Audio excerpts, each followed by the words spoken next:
So you're also interested in half-frame film cameras. I got into them about a year ago and decided to go on eBay to see what I could find. And most people were pointing towards the Olympus Pen series of cameras, so naturally you would think I would have just gone and bought that. But no, I had to make it a little bit difficult and pretty much spent the last 18 months building this monster spreadsheet with all of the half-frame film cameras that I could find through hours and hours of research.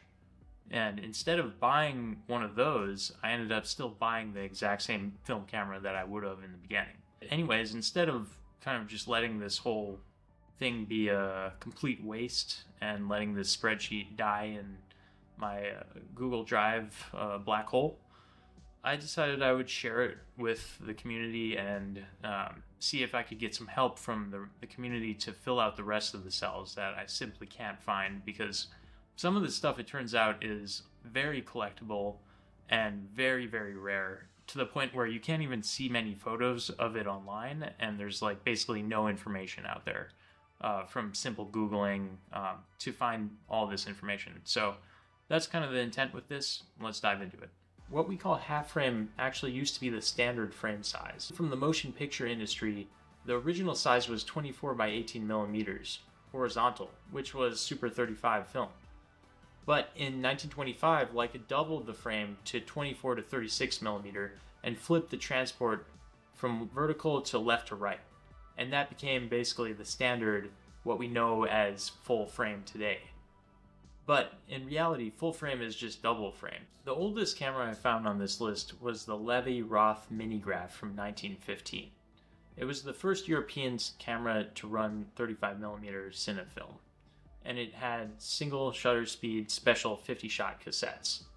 And it was produced roughly between 1915 and 1928, but it was very kind of indicative of this early 1915 to 1930s era, where the cameras looked more like movie cameras than actual film cameras that we know today. There was very limited production, and it kind of got phased out as 24 by 36 full frame was taking over. In this era, there was a few other ones like the Debris Sept and the Ansco Memo. And then there was this interesting era between the 1930s and 1960s where you got these really weird cameras like the Mercury Model CX, which is still working quite well today. And you even got interesting things like the Ducati half frame, true collector pieces, and yeah, Ducati like the motorcycles. There was also the Leica 72, which is completely mythical, and if you have $10,000 to $20,000, maybe you can look for it, but otherwise it's more or less a prototype. There's also a Mamiya pistol camera that looks completely like a gun, if that's kind of what you're interested in. But in 1959, there was a huge revival by Olympus when they launched the Pen series, and that totally popularized the format. The same year, Konica 33M, the rangefinder, shipped with original half mask, which is something that you could use to switch between formats. But the majority of half-frame map models actually were manufactured during the 1960s to 1990 timeframe. And there's too many to list, so I'll just list a few of my favorites. So starting with just categories, the very lightest one I could find with actual data to back it up is not very impressive. It's the Superheads point-and-shoot camera that was produced starting some point in the early 2000s, and it's under 100 grams, so it's incredibly lightweight. I got it at 90 grams on their website.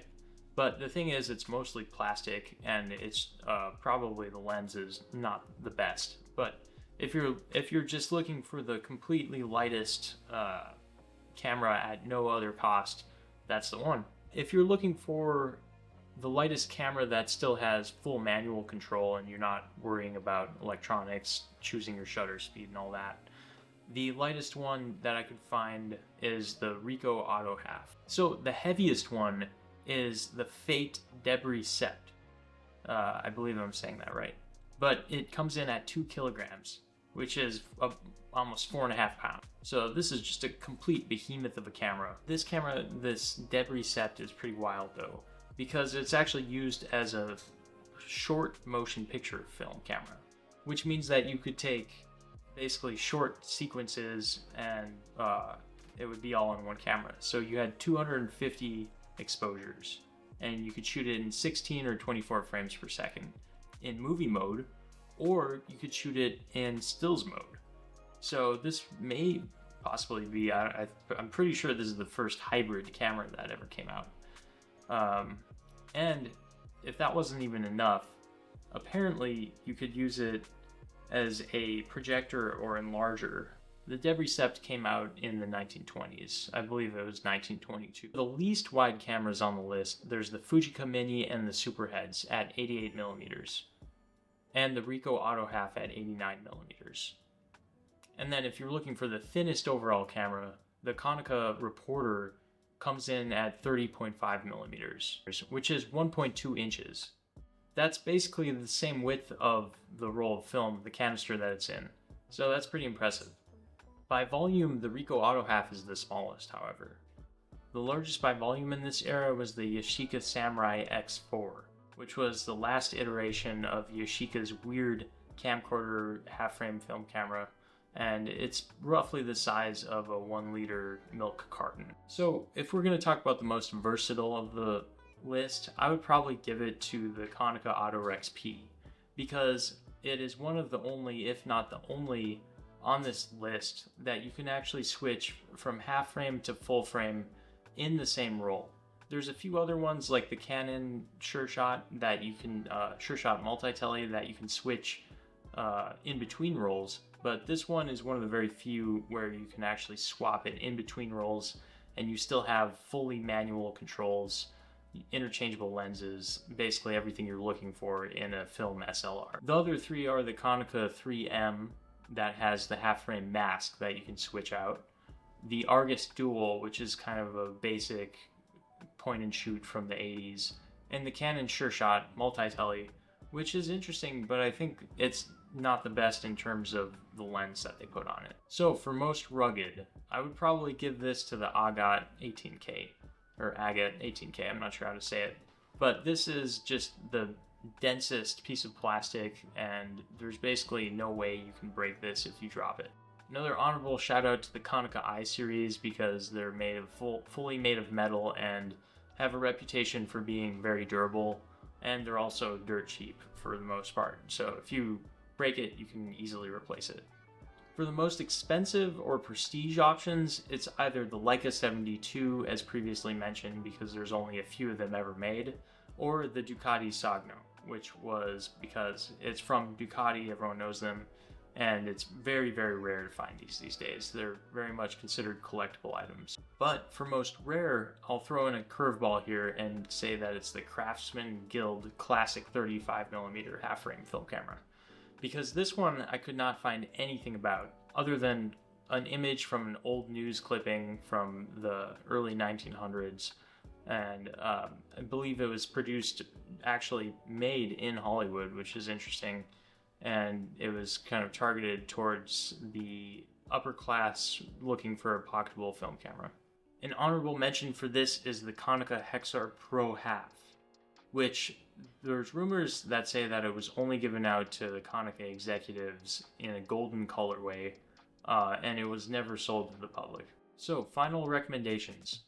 If you're shooting fully manual and you're looking for every control over everything, including flash, shutter, aperture, focus, then I would still recommend the Olympus Pen F. In fact, I'm so obsessed with this camera that I actually developed a lens mount to get my Nitor glass on it. So if you're interested in checking that out, I also put a link down below to find out more on that. If you're looking for just a pocketable and quirky camera, I would go with the Ricoh Auto Half. It's just the smallest size where you still get a lot of usability out of it, in my opinion. And if you're just interested in trying out half frame and don't want to commit too much to it, my recommendation would be to get the Olympus Pen S, which is a fully encompassed lens and everything. You don't have to worry about it. Fully manual, so there's not any electronics to break, and they're pretty cheap. You know, they go for around $100, and you get a 40mm full frame equivalent 2.8 lens that is pretty good from what I've seen on Lomography and other sources. In fact, that's maybe the one that I'm going to pick up in the future. If not that, the Olympus Pen W. Most of the half-frame film cameras are in portrait mode, but there is a subset of half-frame film cameras that still kept the vertical orientation. So it was feeding from top to bottom, or from top bottom. And if you count those out, there's only 7 total in all of the production as far as I could find. That started with the Levy-Roth, the Minigraph that I previously mentioned. But then other companies in the 1960s continued that trend.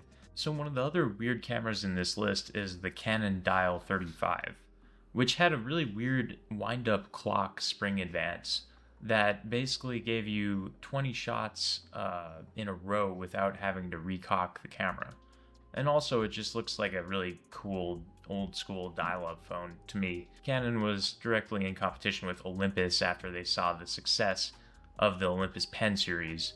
So this camera was made from 1963 to 1968. You also have the MMZ Belomo Agat 18K cameras coming out of the Soviet Russia, and this was jumping forward to 1984, but is renowned for being one of the most durable cameras that also is in the landscape format.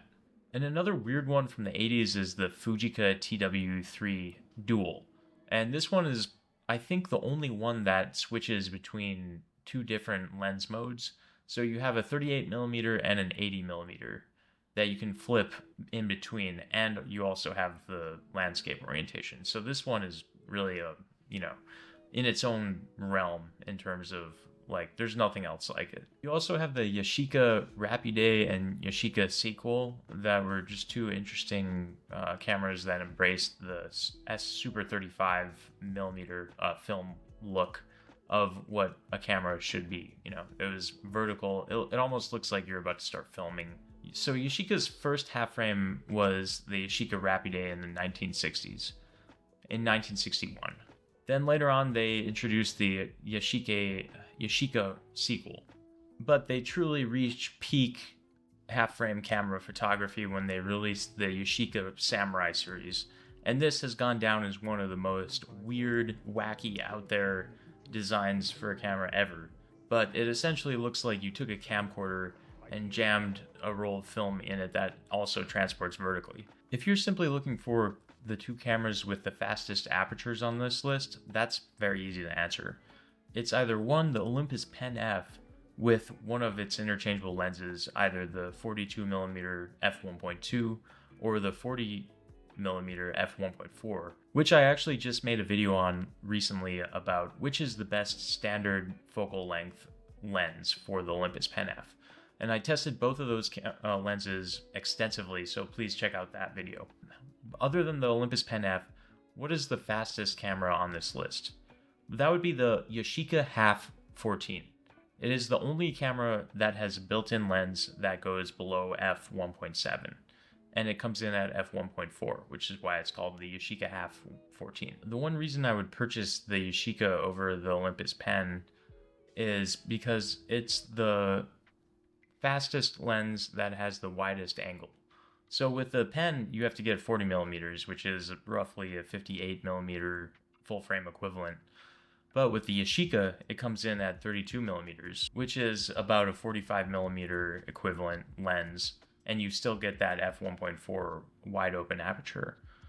So for that reason, and to save a little bit of compactness and weight, that is good choice if you're looking for just the most bokeh or the best low light performance for a half-frame camera. But one of the main things I was looking for in doing all this research was, what is the smallest and thinnest half-frame film camera that I can basically take anywhere and have as an everyday carry? So the absolutely thinnest would be the Konica Reporter from the 1980s. And this one is pretty solid, honestly. Like, if it had just a slightly brighter aperture, then this would absolutely be the one. But it's very, very cool, nonetheless. The 35mm full-frame equivalent lens with the f4 and the just pocketability of this means that if you're looking for something that still gives you good results and is in the same format as maybe the Contax T2, T3 series, this is probably what you're going to be looking at. I'm honestly still thinking about picking up one of these just because of the fact that there's nothing else like it out there on the market at all. But the other thing is the f4 lens is both not bright enough for me and also looks a little soft from what I've seen online. Maybe that's something that you're looking for, in which case that's great. But for me, I like to at least have the flexibility to get sharp results when I want it, and I'm not going just for the overall kind of dreamy aesthetic all of the time. It's pretty wild to compare this to the new Pentax half-frame camera that came out recently, in the last year, because this camera from the 1980s has features that even the Pentax 17 doesn't have. For instance, the Pentax 17 is zone focused, manually focusing. But this camera, they managed to pack in infrared autofocus into this. And it's smaller and lighter than the new Pentax by a pretty wide margin. We got 30.5 millimeters on the Konica versus 45 millimeters on the Pentax. Also, the Pentax, you have to manually adjust the film forward to do film advance, but on the Konica, it's an auto 1-second film advancement, which is a little loud from what I've heard, so maybe not the best for if you're trying to shoot discreetly, but nonetheless, it's kind of crazy how much features and technology they jammed into this camera that is literally about the size of a deck of cards. And the fact that we can't even get a similar camera coming out in 2025 that matches those feature sets. Like, if there was ever a new camera in development, this would be the one I'd be most excited for. And you can pick them up relatively cheap, much cheaper than the Pentax 17. Although you do run the risk of using an old camera and having electronics fail or having bad shutters, etc. So after wading through all of these different cameras, it became clear what my priorities were. Fully manual, all of it, focus, aperture, shutter speed, ISO, everything, fully manual, needed that. Also needed to be at least f2.8 and have a focal length of 25 millimeters or so that I could get a 35 millimeter equivalent. To get all of those in one place, I was basically looking at either the Konica Autorex P, which is the one that you can switch between. Also because Konica has some amazing glass that is super cheap. So that was very appealing, but it was quite heavy, and the design of the other camera just won me over, and that was the Olympus Pen F. It was the only half-frame camera that was on that small rangefinder side that I could still get the true single lens reflex focusing through the actual lens. And that experience, to me at least, has been very important in all of my nighttime photography, to be able to fully capture everything at low apertures. Wide open apertures, it's just become crucial. Then the whole ecosystem of the Pen F lenses was really appealing to me because you can fully use those on even full frame for some of them if you're okay with a little vignetting, but it is like a proper super 35 millimeter lens that I would absolutely say can hold its own amongst some of the Zeiss lenses I've used and other high-end lenses that people covet from the vintage era of lenses. Everyone's adapting their Contax Zeiss lenses, but I don't really see a lot of people talking about these Pen F lenses. So fast forward to now, and I've been shooting on the Pen F and actually replaced it twice. Once I dropped it and it broke. Second time it got stolen out of my car. Whole other story for another video. But I've replaced it twice and have had 3 of them now because I enjoy this camera so much and I use it on a daily basis. And I'm constantly trying to think of better ways to use it. So much so that I've actually gone through the effort of designing my own Nikon F to Pen F adapter that I'm launching on Kickstarter pretty soon. So if you're interested, sign up on the link down below. I have an email list that will send out information when the Kickstarter becomes live. But otherwise, I have linked the full spreadsheet to all of these cameras down below, and please feel free to go through all of it and make suggestions in case you might know something that I missed. I believe it's the most comprehensive list, but it's far from complete, and I definitely want to get it fact-checked by other people who are interested in these cameras. But anyways, thanks for watching, and now hopefully you can shoot twice as many pictures as you did before with the same roll.